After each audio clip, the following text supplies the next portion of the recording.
The paper felt flimsy in my hands, a stark contrast to the weight of the dream it represented. My heart hammered against my ribs as I held my college acceptance letter out to my father. I got in, Dad. Pre-med. Robert Vance's eyes scanned the paper, his face a granite mask. For a terrifying second, I saw nothing.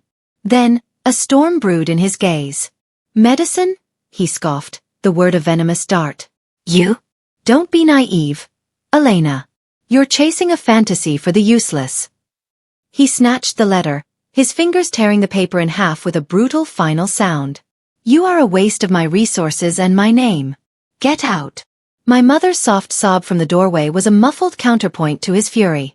You are no daughter of mine, he finished, his voice colder than ice. He shoved me towards the front door. I stumbled, the torn halves of my future fluttering to the floor like dead leaves. The door slammed shut, the lock turning with a definitive click that echoed the breaking of my heart. I was 17, alone, and standing in the cold rain. The rain soaked through my thin jacket, the cold seeping into my bones. Numbness threatened to consume me. Asterisk useless. A waste. Asterisk his words played on a loop in my mind. With trembling fingers, I fished my last few coins from my pocket and stumbled towards a payphone. Dialing the familiar number felt like a final prayer. My Nana Rose answered on the second ring. Nana! I choked out, my voice cracking. Dad! He threw me out. He said I was useless. The words tumbled out between sobs. I recounted the tearing paper, the slammed door, my mother's silent tears. There was a sharp intake of breath on the other end. Then, her voice, fierce and steady, cut through my despair. Stay right there, baby. I'm coming to get you. You listen to me, Elena Vance. You are not useless.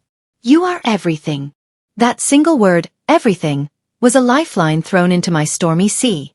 As I huddled in the phone booth, a pair of headlights swung into the empty parking lot. It was my father's car. My breath hitched. Had he changed his mind? The driver's door opened, and Robert stepped out, his silhouette sharp against the streetlights. There was no apology in his posture. He marched towards me, not with remorse, but with purpose. He thrust a sealed envelope into my hands. Sign these, he commanded. They formally renounce any claim to my estate. Your mother is too weak to fight you on this. I looked inside. Legal documents. He wasn't just disowning me emotionally. He was erasing me legally, financially. The finality of it was a physical blow. As he turned to leave, he paused, delivering one last cruel twist of the knife. And that boy, Liam? The one you followed around like a lost puppy? He thought you were pathetic. A charity case. He got back in his car and drove away, leaving me clutching the cold envelope, my world shattered not just by my father's hatred, but by the betrayal of someone I'd called a friend. The warmth of Nana Rose's small apartment was a stark contrast to the cold I'd left behind. She wrapped a thick blanket around my shoulders and made me sweet tea. We will get through this, Elena, she said, her voice unwavering. I have your grandfather's pension.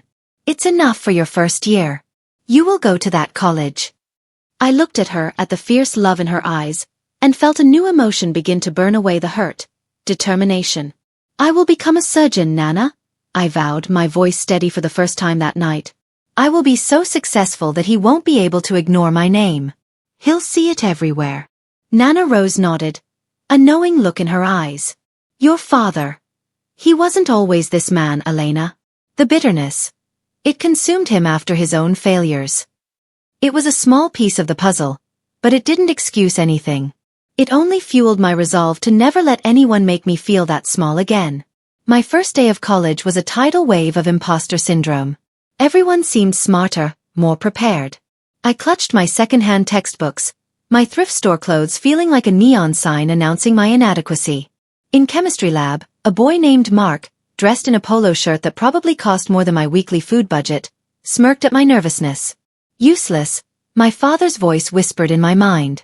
My hands trembled as I reached for a beaker. It slipped through my fingers, shattering on the floor in a cascade of glass and saline solution. Laughter erupted around me. Heat flooded my cheeks. The professor, a stern-looking man named Dr. Evans, looked up from his desk, his expression unreadable. See me after class, Miss Vance, he said, his tone leaving no room for argument. The walk back to my seat felt endless, the echo of laughter and shattering glass following me. I stood before Dr. Evans's desk, expecting a reprimand, or worse, dismissal. Instead, he peered at me over his glasses. "Nervous hands are common," he began. "But your written exam was the top of the class. The mind is what matters first." He leaned forward. "I have a work-study position in my research lab. It doesn't pay much, but it pays, and the experience is invaluable. Are you interested?" It was a lifeline, thrown by an unexpected hand. "Yes, sir. Very much," I stammered, hope flickering back to life. He gave a curt nod. "Good. Report here tomorrow at 8. As I turned to leave, my head spinning, he added, "And Miss Vance? There's a summer internship at City General Hospital. Highly competitive. The application is on my desk. It's due next week." He was handing me a chance, but it was a chance that would take me back to the city I had fled, the city where Robert Vance was a prominent name. To make ends meet, I took a weekend job at a campus coffee shop. The steam and constant noise were a welcome distraction. One busy Saturday, the bell above the door chimed, and my heart stopped. Liam walked in. My childhood best friend. The one my father said found me pathetic. He was with a group of laughing friends, looking every bit the successful college student I pretended to be. Our eyes met across the counter. His smile faltered, replaced by a look of pity that cut deeper than any scorn. He ordered complicated drinks for his whole group. When I handed him his change, he left a $100 bill on the counter. "Thought you could use this," he said quietly. The humiliation was a fresh, searing brand. As he walked away, the weight of his pity pressed down on me. But then, he stopped at the door and turned back. "Elena," he called out, his voice sincere. "For what it's worth, I never thought you were pathetic. Your father lied." Liam's words echoed in my mind, dismantling one of my father's cruelest lies. It didn't heal the wound, but it cleaned it.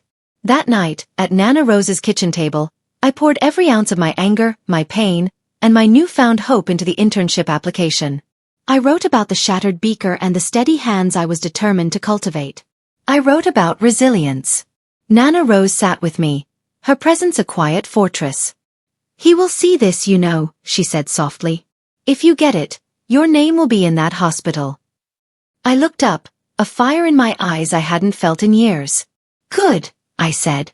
I sealed the envelope, the act feeling like the closing of one chapter and the violent, uncertain beginning of another. I dropped it in the mailbox, the thud of the slot closing a sound of no return. Weeks of anxious waiting followed, every day punctuated by the question of my future. The envelope from City General was thick. My hands shook as I tore it open. The first word I saw was, "Congratulations." I had done it. I got the internship. I let out a breath I felt I'd been holding for months, a joyful laugh bubbling up. Nana Rose hugged me tightly, her own eyes wet with tears. But as I read further, the joy solidified into a cold, hard resolve. The internship was in the cardiothoracic department, the very hospital where my father's company had just funded a new wing. I would be operating quite literally, in the shadow of the man who said I never could. "I have to go, Nana," I whispered, the decision crystallizing in an instant. This was no longer just about an internship. It was a homecoming he never expected. I would walk into his world, but on my terms, with my own title. City General Hospital was a monument of glass and steel, intimidating and pulsing with life. My first day was a whirlwind of orientations and stern-faced administrators. The chief of surgery, Dr. Sterling, was a legend, a woman with a reputation for being tougher than titanium. She addressed our group of interns with a piercing gaze that seemed to assess our very souls.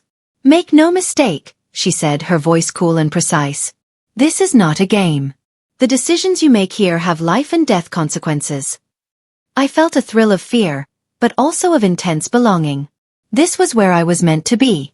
Rushing through the grand lobby later, my mind filled with surgical protocols, I rounded a corner and collided hard with a well-dressed man. I stumbled back, apologizing. He brushed off his suit with an irritated sigh. It was Robert Vance. He looked directly at me, his eyes scanning my face, and then moving on without a flicker of recognition. He had looked right through me. Dr. Sterling took a personal interest in my training. She was brutal, demanding perfection with every suture, every diagnosis. She pushed me to my absolute limits, and I found I could thrive under the pressure. The voice in my head was no longer my father's, but hers and my own, demanding more. In the simulation lab, my hands, once so shaky, were now steady. My movements economical and precise. Vance again. Sterling would command after a complex procedure, and I would start over, fueled by an endless well of determination. I was proving my worth to myself in the one place that mattered most. The OR. One afternoon, she cornered me. There's a board presentation next week on the Vance Hawthorne procedure, she said, naming a complex cardiac technique. You're leading it. Impress them. The stakes were suddenly, terrifyingly high. The board included the hospital's biggest donors. The boardroom was all dark wood and imposing portraits. My palms were damp, but my voice was clear as I explained the nuances of the Vance Hawthorne technique, a procedure I had spent countless nights mastering. I spoke about its applications, its risks, its revolutionary approach.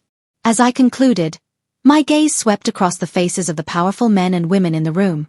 And then I saw him. Seated near the head of the table, Robert Vance was staring at me. His mouth slightly agape. The confusion on his face was quickly replaced by a dawning, horrifying recognition. He knew the name on the presentation slides was not a coincidence. He was seeing the ghost he had created, standing at the front of the room, an expert in a field he had deemed her too useless to enter. The silence in the room was absolute as I finished, my eyes locked with his. After the meeting, he approached me, his steps hesitant. "Elena," he said, his voice strained, so different from the thunderous tone I remembered. "Is that you?" I turned, meeting his gaze evenly. "Hello, Father." He looked me up and down, taking in my lab coat, my ID badge. I had heard you were in the city. I assumed you were a nurse. Or a technician." I allowed a small cold smile. "I'm Dr. Vance. A cardiothoracic fellow." The title hung in the air between us, a shield and a weapon. He flinched, the word doctor hitting him like a physical blow. He tried to recover, to muster his old condescension. "Well, congratulations. It seems you applied yourself." The arrogance was still there, but it was cracked, fragile. He then cleared his throat, a nervous gesture. "I haven't been feeling well myself lately. Stress, no doubt." The words were a fleeting remark, forgotten in the busy hum of the hospital days that followed. Then, an emergency alert blared through the department. A VIP was being rushed in. Aortic dissection. The charts landed in my hands with a sense of grim inevitability. I flipped open the file, and the name stared back at me. Robert Vance. My father. The diagnosis was as serious as it got. A torn aorta, a ticking time bomb in his chest. The standard prognosis was grim. The on-call team scrambled, the air thick with tension. This wasn't just any patient. This was the man whose name was on the new wing. Dr. Sterling strode in, her face a mask of focused intensity. She gathered us. "The standard procedures won't work. There's only one technique with a chance here," she said, her eyes finding mine. "The modified Vance Hawthorne. The one you presented. The procedure I had pioneered." Chaos erupted. Administrators appeared, their faces pale with panic. Robert Vance couldn't die on their table. The ethical dilemma was a live wire in the room. Dr. Sterling was adamant. "Dr. Vance is our only surgeon with the hands-on research experience for this specific modification. She is the best chance he has." The chief of staff, a weary-looking man named Dr. Adams, pulled me aside.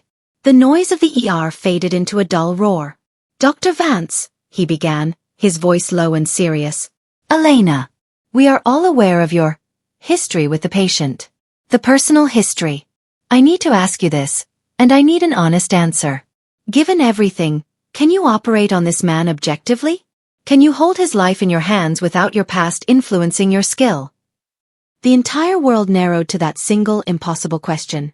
I didn't answer immediately. I walked to the ICU, standing outside the glass wall of my father's room. He was sedated, machines breathing for him, a giant brought low. My mother was there, clutching his hand. She looked up and saw me. Her eyes, so much older than I remembered, were filled with a desperate, silent plea. I saw the fear there, but also a shame she had never voiced. I entered the room. The beeping of the monitors was the only sound. Leaning close, I whispered near his ear, my voice cold and clear. "You told me I was useless. You said I'd never be a doctor." I paused, letting the words hang in the sterilized air. "Now your life is in my useless hands." I turned and walked out, meeting Dr. Adams's anxious gaze in the hallway. "Prep the ore," I said, my voice devoid of all emotion. "I'll do it." In the sterile silence of the scrub room, the past flooded back. I saw the torn acceptance letter. I felt the rain on my face. I heard the slam of the door. Each memory was a scar, a layer of armor. I scrubbed my hands and arms until the skin was raw, washing away the ghost of the trembling girl I had been. The nurse helped me into my gown, tied my mask. I pushed through the swinging doors into the bright, cold theater of the ore. The team was waiting, their eyes on me. My father was on the table, his chest exposed, his life literally in the balance. I took my place at the head of the table, a scalpel glinting in my hand. My eyes, above the mask, met Dr. Sterling's across the table. They were steady, focused, and utterly cold. I gave the command. Scalpel. The surgery was a meticulous, high-stakes dance. Every movement was calculated, every decision critical. I navigated the treacherous landscape of his heart and the torn aorta with a focus that shut out everything else. The past, the emotion, the man on the table. I was a surgeon. This was a problem to be solved. My commands were quiet, calm, and instantly obeyed. I could feel the team's respect, their trust in my skills solidifying with each passing minute. We worked in synchronized silence, the only sounds the beeping of the monitors and the soft requests for instruments. 4 hours. It was a grueling but controlled battle. Then, as I was preparing to initiate the most delicate part of the Vance Hawthorne modification, a sudden, alarming blip sounded from the monitor. A small vessel, weakened and hidden, gave way. Dark blood welled up in the cavity, fast and relentless. Suction. I snapped, my voice sharp but controlled. The heart rate on the monitor plummeted into a dangerous, sluggish rhythm. V-fib. The anesthesiologist called out the numbers, his voice tight. This was it. The line between life and death. My father was dying on my table. My mind raced, blocking out the panic, searching for a solution. I remembered a maneuver from my research, an untested variation. It was a desperate gamble. Bypass clamp. Nah. "I'm going in manually," I instructed, my hands moving with an instinct I didn't know I possessed. I worked faster than I ever had, my fingers finding the tiny ruptured vessel amidst the sea of red. It felt like an eternity, but it was only seconds. I repaired the breach. "Clear," I said, stepping back. The defibrillator paddles charged. A jolt. The flat line on the monitor jumped, then settled into a strong, steady rhythm. The crisis was over. The final sutures were placed. The operation was complete. I had done it. I had saved him. A profound exhaustion washed over me, but it was clean, professional. I stepped away from the table, letting the residents close. Dr. Sterling pulled down her mask, her eyes holding a look I had never seen in them before. Deep, unwavering respect. "What you did in there, Vance, that was more than surgery. That was grace under hellish pressure." In the waiting room, my mother leaped to her feet, her face a roadmap of fear and hope. "He's stable," I said, the words feeling foreign. "The surgery was a success." She broke down, sobbing with relief, trying to hug me. I stood stiffly, allowing the contact but not returning it. My duty was done. As I walked away, Dr. Adams found me. "The board has called an emergency meeting," he said quietly. "They've heard everything. They want to see you." I walked into the same boardroom where I had presented weeks before, but this time, I was not an aspiring fellow. I was the woman who had just saved their most valuable donor. The atmosphere was different. It was charged with a new, deferential respect. Dr. Adams spoke for the group. "Dr. Vance, what you've accomplished today is extraordinary. On every level. We are offering you the permanent position of director of the new Cardiac Innovation Wing." It was the job of a lifetime, the pinnacle of a surgical career. The wing his money had built, but that my skill would now define. I looked around the room, at the powerful, expectant faces. "I accept," I said, my voice clear. On one condition. A ripple of surprise went through the room. They leaned forward, waiting. I would not reveal it yet. The power was finally, unequivocally mine. Robert woke up slowly in the ICU, disoriented and weak. My mother was at his bedside, holding his hand. "Robert," she whispered, her voice thick with emotion. "You're okay. You made it." He tried to speak, his voice a rasp. "The surgery." "Who?" He saw the look on her face, the mix of relief and something else, awe. "It was Elena, Robert. She was the lead surgeon. They said it was a miracle. She invented the procedure that saved you." The information processed slowly on his pale, drawn face. The daughter he had disowned, called useless, thrown out into the rain, had held his beating heart in her hands and willed it back to life. The arrogance, the pride, the condescension, it all shattered. The man who had built an empire on his own self-importance was forced to confront the fact that his entire legacy, his very life, was owed to the person he had valued the least. He closed his eyes, a single tear tracing a path through his stubble. I went to his room when he was awake and coherent. He looked small in the hospital bed, the machines still hissing around him. "Elena," he croaked. I don't know what to say. Thank you seems so inadequate." I stood at the foot of his bed, my arms crossed, not as his daughter, but as his physician. "I didn't do it for you," I said, my voice even and firm. "I did it for me. To prove once and for all, that your definition of me was always wrong. That I was never useless." He flinched as if I'd struck him. He tried to form an apology, a real one, but the words were a jumbled mess of regret and shame. I listened, but I felt nothing. The wound was no longer raw. It was a healed-over scar, strong and numb. "The board offered me the directorship of the new wing," I informed him. "I accepted. I had one condition. It won't be named after you. It will be named after Nana Rose." Weeks later, the hospital hosted a grand gala to unveil the Rose Gallagher Wing for Cardiac Innovation. I wore a simple, elegant dress, standing beside Nana Rose, who beamed with a pride that outshone every chandelier. I was the guest of honor, surrounded by colleagues who were now my peers, my friends. From his private room on a high floor, my father, still too weak to leave, watched the local news coverage on his television. He saw the sweeping shots of the new wing, the crowd of dignitaries, and saw me at the center of it all, being celebrated. He saw the bold brass letters bearing my grandmother's name, a permanent monument to the love he had tried to sever. He was forced to watch the world celebrate the triumph of the daughter he had discarded. A reporter pushed a microphone toward me amidst the glittering crowd. "Dr. Vance, what drove you to such incredible heights against all odds?" I looked directly into the camera lens, imagining my father watching from his lonely hospital room. A calm, empowered smile touched my lips. "Someone once told me I was useless," I began, my voice carrying clearly through the room. "They said I would never amount to anything. That I was a waste." For a long, long time, I carried those words like a weight around my neck. I paused, letting the silence speak. Then I realized the greatest revenge isn't hatred. It isn't anger. It's silent, undeniable success. It's living so well and achieving so much that the words of the past simply become irrelevant. I looked over at Nana Rose, my heart full. "My name is Dr. Elena Vance. And this is my story." The applause was thunderous, but it was the quiet peace inside me that was the real victory. I had not just won.